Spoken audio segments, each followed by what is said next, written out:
The views and opinions expressed in the following program are those of the hosts and guests, and not necessarily those of the staff and management of WWDB-TV.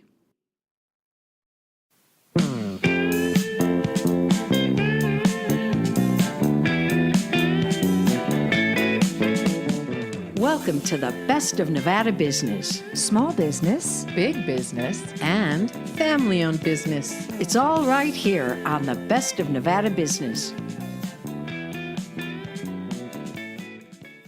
Hi, and welcome to the Best of Nevada Business. We're so glad you've joined us today. I have the most exciting guest. You just cannot believe what this man can do. This is Mr. Juan Soto. Juan, how you doing today? Doing great, thank you. He has the most interesting job, or I should say interesting business. He's a luthier. Now, many of you out there may not know what that is. A luthier is a man that repairs violins, cellos, guitars, mandolins, the instruments in the mariachi bands, right? All kind of string instruments. All kind of string instruments. And he doesn't want me to tell you this, but he is one of the top men in his field. This is true. I know because his friend told me. So he's, first of all, tell us how you got into this business. Well, it was 81 in Los Angeles. I went to an interview at the shop of Robert Cower, Yeah. Robert Cower Violins. He needs someone who knows something about varnish. Went for the interview, I went for a trial, and then he started teaching me everything that I know is because of him. Robert Really? Cower in Los Angeles. Now, how long ago was that? I worked 23 years at his shop 23 years at his shop. That's pretty before I amazing. moved to Las Vegas and start my own business. I bet, was he sad when you left? Yes, he was. I bet he was, He was. because, 23 years working with someone, that's And a long the time. last 6 months in his shop, all that I did was training somebody else to replace me. Really? Yeah. Nothing Really? else but train someone. Well, you must love this so much. It's a very interesting profession. Did you Yes, ever it's- think when you were younger you would get into something like this? No. I always loved classical music. I always loved instruments, but I never had the opportunity to play or to learn any of the instruments. See, and that's what children should know. We want to teach all the children out there. You never know what comes along in life that opens up a whole world for you, right? In fact, you're working with a foundation with children. Can you tell us a little bit about that? And then we're going to get into your Fame. instruments. FAME, Foundation to Assist Young Musicians. Tell them how to get a hold of this. FAME is a foundation here in Las Vegas who teach the kids in elementary school how to play a musical instrument, violin, viola, cello.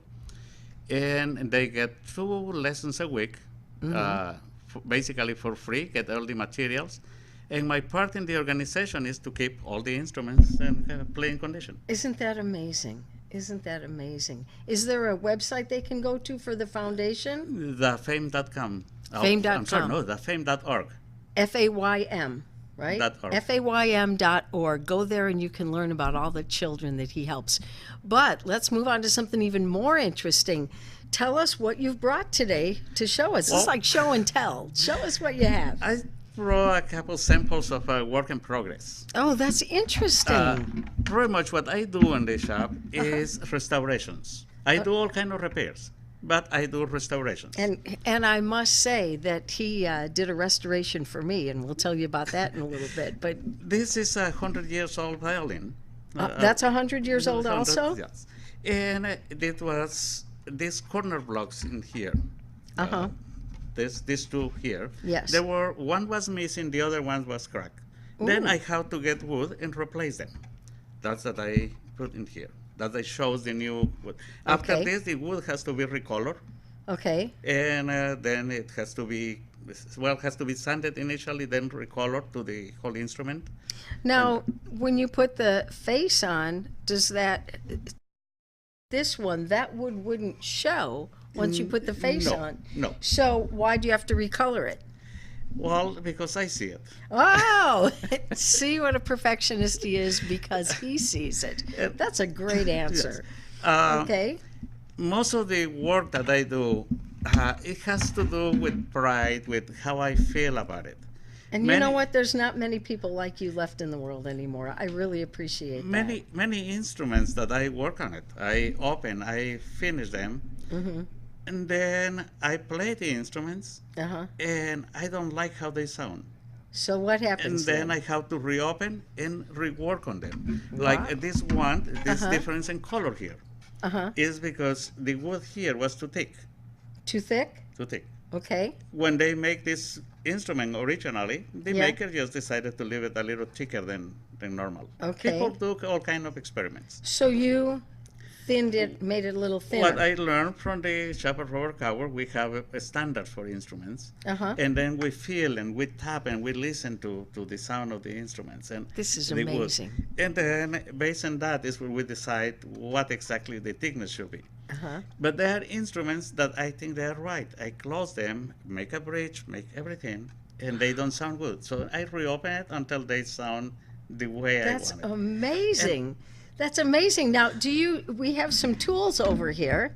We have finger planes. I've never heard of finger planes. I know what a plane is, but Yeah, I grab brought one of these. all a set of collection of them. Now, when you have to make that thinner, is that what you use, the finger This is planes? that I use. Of course, this is for a cello or bass. Yeah. But we have the small ones, these ones, That's little ones, amazing. that they will cut into the wood in here. That's amazing. See, I would have thought you just had to sand it or something, but no, you No. plane it. But there is this one which is different than all of them. Now, tell our viewers about this one. This- This is amazing. You've got to hear the story of This one, I have special love for it. And tell them why. This is made of iron wood. Iron wood, and he made this himself. He And I hasn't make told this you. himself. So when I start working in my own instruments at Robert Coward, Yeah. I have some instruments at home, and I started doing some work in there. Uh-huh. Then I don't have a set of those. Oh, you didn't have any yet. So Not you at the just, time. instead of buying it, you And- made your own. Well, That's they amazing. They are quite expensive. Are they? Yes, they are. Yeah. You're paying $300 for one of these. For one? Yes. Wow. And then, there are some Chinese ones that you have to sharp every other hour. That it will be. So it there will be is cheaper. They are different different quality- qualities for it, Different like everything. qualities. And so, And then I decided to make my own, and I used one of the German blades, and I cut and did all of this. I make it with my own hands, and I used this for a while. that's so Yes. fascinating. Now I just keep it in the shop. I don't use it anymore, but you just keep it because you love yes. it. That is so But- cool. So, That is so and- cool. And And then I brought two chisels that they are like the regular chisels that you see in any carpenter shop. One of these is round. At the tip in Okay. here is round. That's for particular areas that you want to work. Okay. Like this instrument in here. yes. This has some cracks. And this Oh, I part. see. I see the It has cracks. Cracks here, crack there. Yes. These cracks has to be glued together. And then after that, to prevent they open, How do you glue it together? I mean, do you have I to? have a special clamps that goes from across this, and then Oh, and I, so you fit the glue I in fit there the and glue then in it clamp and then it. clamp. It's amazing. And have a special tool that I have to see if these are even. You don't want to get one side higher than the other, because That's that will show all amazing. the time after you retouch. But in this particular case, all the cracks need Yeah. to be reinforced. These little pieces of wood are called clits. They're what? And these little pieces of wood Yes. here are called clits. Oh. And the clits are across the crack to reinforce it. Oh, prevent the crack I from reopening. see. Guessed that. I would have never guessed that. And That's so As you amazing. see, some of these are square, still a square in here. Yeah. Yeah. And then this type of chisel Uh-huh. permits to cut just in the corners to make it as round as these ones. These are Oh, already you have finished. to have. Why do you have to have these little clips rounded? Because these strong edges, the thick edges, will create a problem with a new crack Really? in the instrument. I would have never believed that. That And then you they- are so interesting and you are so knowledgeable. This is fascinating. This Well, is really fascinating. That counts for many years of doing the same over and over. Yes. But you know what? Yes. All those little tricks. there's a lot of people probably starting out, they don't realize those little things, like you have to round the edges, that's amazing. Well, You really, no wonder you're one of the top in your field. No Well, wonder he is. I learned all that in the shop. I have to give him credit because without his knowledge and his training, I will not accomplish all this. So now on my own, I have a student at my shop. Oh, you do? You have like an apprentice that's learning from you? I have an apprentice. He went to a school of guitar making, and Wow. now he's learning how to repair instruments. That's beautiful. That's absolutely beautiful. I know I have a couple of friends that have already asked me for Juan's information. In fact, right now, why don't you tell our viewers how to get a hold of you? Your phone number, your website. Tell the them. easy will be my website, sotoviolins.com. Violins with an S at the end. Okay. And phone number 702-272-8938. Okay. All right. And we're also going to put your information up at the end of the show so that we have it. What other things can you tell us about restoration? This is the top of the instrument that we saw in the beginning. Okay. This one, besides the corner blocks, it has a really bad bass bar. And this little clips in here, this little piece of wood, Yeah. when I fit in this bass bar, allows me to put it in the same place. This is strut with a straight piece of wood and has to be fit to the curvature of the instrument. Oh. And if I Well, how do you possibly measure to get the curve? How do you do that? With these little pieces of wood allows me, this is now glue, but allows me every time in the same place. Oh, I see. I put a little pencil at the bottom, and then I press this against, and I see the marks, and I start cutting until the whole curvature comes even. Wow. So now this will be ready to remove these pieces of wood, and Oh, start they will not shaping stay. it. They will not No, stay. they will go away, and it And you'll will put the shape chips. only for the cracks. This has no okay. crack. Okay. So, and this will be ended. Can you hold this for me, Sure, I'd be please? happy Yes. to. And that one, that thick as it is, will end up like this. It has to be reshaped and give it a... Oh, I see. So this is not permanently in. No, not yet. That's still in process, and that will be reshaped to get this shape. If you see, it's thinner at the end, Yes, and I it's do. thicker in the middle. This is extremely intricate work. This is beautiful. And that bar is the one that produce or give the tonality to the lower tones in the instrument. Really? And then has to have some specific thickness and height, etc. That So, this is so very interesting. I'm telling you. And what is this? What is this this right here? This is a caliper, a type of caliper. Uh-huh. Micrometer. This, and let me show you here to your audience here. And this dial here, Yes. from line to line, it gets a millimeter.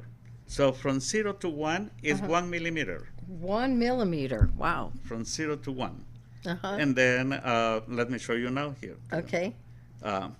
From 0 to 1 is 1 millimeter. Each one of the lines in between is 1/10 of a millimeter. A tenth of a millimeter. Can you imagine measuring a tenth of a millimeter? And that is that we use Yeah. to check the thickness on the top. Oh. This has to be 2.8. Interesting. And there has to be 3 millimeters around the sound post. Interesting. And then, yes. So, and when it's 3.2, I have to get down the... You have to get it. So yeah, that's when you get the finger planes, and you Yes. have to just go a little bit at a little time. at a time, yes. Wow, that So is this so. is the... And this, I have one which is smaller than this. It's a little shorter. This one is for cellos, which are deeper. And then you Oh. have to check all the way in. Imagine this a cello, you put this all the way in to check the center of the cello. But I brought just one there. Well, the same is just show a- and tell. No. This is- and that's This is so very interesting. Is there anything else you want to make sure that our viewers know about teaching children to play, about and what is really dear to your heart about the whole process of violins and getting people interested? Something that gets in my nerve is when people goes and purchase instruments, especially instruments out of the big companies online, Yeah, out of the music stores. yeah, This instrument here, Yes. and your left, that's a finished instrument. There are Okay. many things to consider when buying an instrument. yes. People goes and they just get anything out of the shelf. Uh-huh. And then they come to the teacher, and the teacher says, no, no, no, return this. And I understand people are looking for economy instruments, for something that they can spend less money, especially if you have a kid in elementary school and a middle school. Uh-huh. But if you purchase an instrument that don't stay in tune, that the strings are not the proper height, that the bridges are not properly fitted, then So you need to buy a good quality instrument. If just because it's inexpensive or it's on sale or whatever, you need to get good quality, correct? you have to get the good quality and setup. Okay. The setup makes a whole difference. You don't need to spend thousands of dollars on an instrument, but you have to get an instrument which is properly set up. Just for people looking into an instruments, buying an instruments, the bridge, the height of the strings from the see. fingerboard. Then when you have a bridge which is too low, the string's gonna be this low. And you when don't they- get the same action. When they play, yes, you don't get See, the you same know what? action. I'm not a violin player, but I have played guitar for years and years. And same thing, you know, if it's too hard to finger, to hold it down, it's too hard to play. If it's too high, yes. It's gonna and kill then your when fingers. you're gonna shift from one string to the other, and that rest time, rest speed, is a lot more effort, more difficult to play. And then the child kids will not lose progress. interest. They They'll will lose lose interest. If, in the contrary, the bridge is too low, the string's gonna be buzzing. It's gonna bust. Yes. So if the pegs don't stay in tune when you tune the instrument, and they constantly come loose, And they're constantly tuning and tuning and tuning. then That's not they good get either. frustrated. Yes, they get frustrated. Is there some place that you recommend people buy instruments or look for them, or should they just speak to their teachers? My shop. My shop. You know what? Well- That's true. He does have beautiful. You have to go online and you have to look at his shop because he's got all the pictures online, right? Yes, I have several. He does. And I did have a 100-year-old violin, and even though I know nothing about violin, I ended up with this violin, and that's how I met Juan and learned about the organization for the children and everything.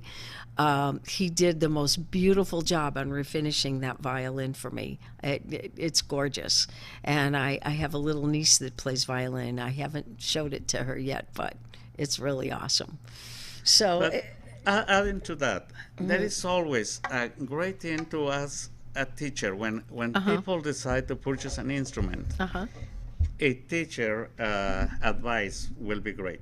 The teacher been in the business of playing instrument or teaching music for years, and they have a lot more knowledge. And often we have parents that they don't play, and they're gonna have their kids start and they playing. only look at price. They don't look at quality. Exactly. They don't look at the size. Because I know when you refinished my violin, you told me, your niece is a little too small for that right now. When she gets a little older, the violin, I didn't even know violins came in different sizes. But they do. They do. Isn't that interesting? Then the teacher's advice is always a good thing. They go with the teacher, and often that I tell all my customers is, if you like this instrument, take it to your teacher. Go and have the teacher play it. Get a second opinion for a friend or something, but don't buy it out just out the shelf. Don't buy it in the minute. Take it, try it, and most of the shops will give instruments to try out. And people can try it for a week. That's lovely, because you do need to try something, especially an instrument, before you buy it. Is your address on the website? Yes, it is. It is. It is on my website. Yes. Okay. Yes. Well, this is, and I can't believe you brought all these violins in and the work in progress. That was so nice of you to do that. Anything else you want to Well, make sure the- people know about you besides your website, your phone number, which will be up as soon as we're done? Well, this is just quite interesting. This is a tap of a violin in the very beginning of Oh, the. this is the beginning. That's the beginning of the whole thing. Uh-huh. Well, there are two pieces of glue. Before this, there were two pieces of glue, but this started getting the shape. What type of wood, or are there different types of wood? All violins, from the expensive ones to the lowest ones, they are wood. What is They it? use maple, Maple. and spruce. Maple and spruce. And fingerboards are ebony. That the color of this black in the fingerboard Uh-huh. does no color. Well, and the inexpensive instruments they use some soft wood and they paint it.